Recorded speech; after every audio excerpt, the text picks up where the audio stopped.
Hey everybody, it's Tamara and welcome to my channel, and today this video is actually for my new drivers. Congratulations guys! So today I'm basically going to go over my experience and how I started driving, and then I'm going to go over some driving tips and some car must-haves, meaning things you need in your car at all times. So with that being said, let's get started. So first I'm going to share with you guys my experience of getting my license. Now I do want to say the process is going to look different in every state because I'm in North Carolina, so the laws here are going to look completely different from the laws in like New York or Nevada or California.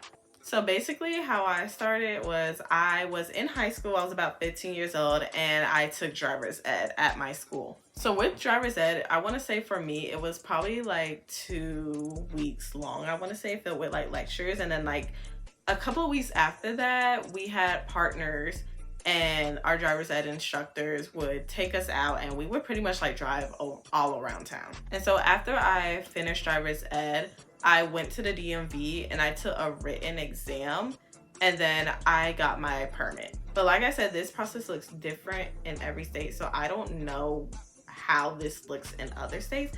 But I do know in North Carolina, the first permit you get is a limited learner's permit. So with this permit, I had to have an experienced driver with me in the car at all times. And an experienced driver is pretty much someone who has been driving for over 5 years. So with a limited learner's permit, you have to drive for at least a year and you have to hit a certain amount of hours. So after I did my year, I went back to the DMV, took my road test twice because I failed the first time. After that, I was able to get my limited provisional license.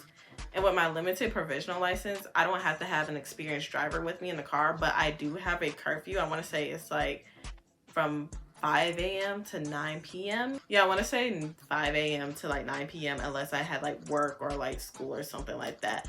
But I was able to have one other person in the car with me who was not a family member. So with a limited provisional license, I only had to log like 12 hours in like 6 months. And then once I got that done, because I was still under the age of 18, I had to go back to the DMV to get my full provisional license. And yeah, I was just literally like a month away from being 18. The guy at the DMV was like, well, why don't you just wait? And I'm just like, look, I'm here now.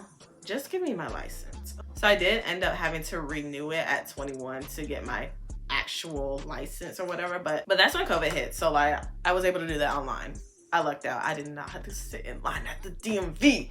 So now that you heard my experience, I want to give you guys some tips on how to approach this whole process. I remember in driver's ed, when they was preparing us for like our exams for the DMV, they literally told us, know that handbook like it's the back of your hand.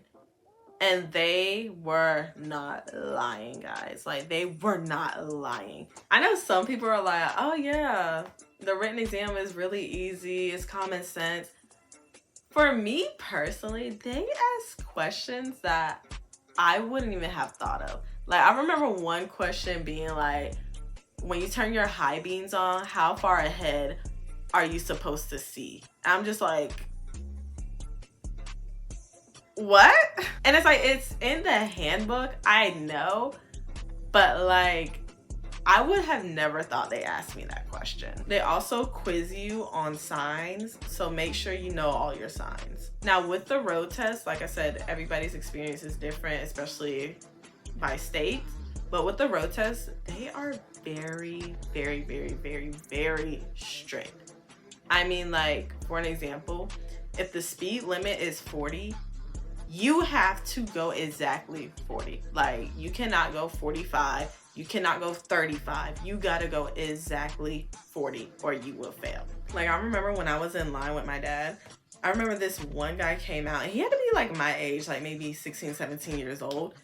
And he was saying how like he did everything right, but during his 3-point turn, he accidentally hit the curb. And because of that, he failed. So yeah, one thing that a lot of people fail for is that dang stop sign. Not me though. Not me though. I knew to stop. But a lot of people do this thing called rolling stops, where it's basically like you don't stop fully. You probably stop like halfway and then keep going. No. when you come to a stop sign or even a stop light and it's a red light, you need to stop fully. Like, you need to hit the brakes and feel the car do like that or whatever, move back or something. But you need to fully stop or they will fail you, okay? Now, some places may not be as strict, but the DMV I went to, I don't ever want to go to that DMV again, okay? Now with all that chaos out of the way and you finally got your license, let me give you some driving tips that literally saved my life. And no, I am not exaggerating. It literally saved my life. Tip number one, I don't know if any of you guys had this problem, but there are times where I'll literally be driving and like the light would turn like yellow and I'm like, okay, I don't know if I should speed up or if I should slow down or like what should I do? And like I just panic and freak out and it's not good.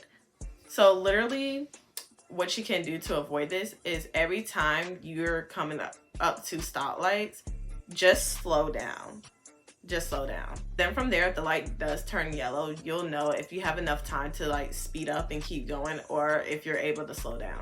And also, don't stomp on your brakes just because you want to slow down and not beat the light, because there are people, y'all, people be flying. Y'all, there are people behind you and you got to be mindful about that, because if you're trying to like hurry up and like slow down because you don't want to, you know, beat the light, which is understandable. Don't run red lights, guys. Don't run red lights, guys.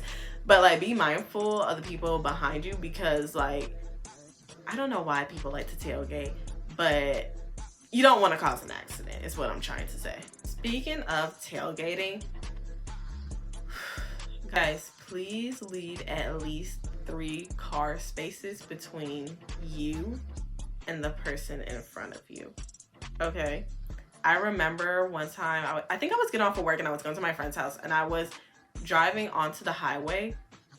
Y'all, if I did not follow that rule, if any of us did not follow that rule, it would have been like a 4-car collision, because I don't know what happened. Someone in the very front like stomped on their brakes or something like that.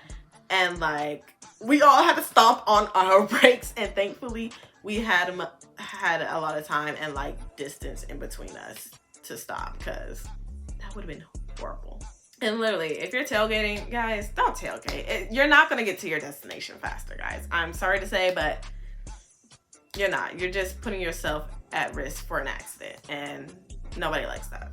Number 3, check your blind spots. It should be obvious. So tip number 4, my dad has taught me this trick, and I have taught my friends this, and it has helped them out so much. Now, when the light turns green, that doesn't necessarily mean you could just go up out of there. Like, no, take your foot off the brake, but also look both ways across the intersection, because people are trying to like beat lights for whatever reason, and just stopping for a second and looking both ways, that will save you.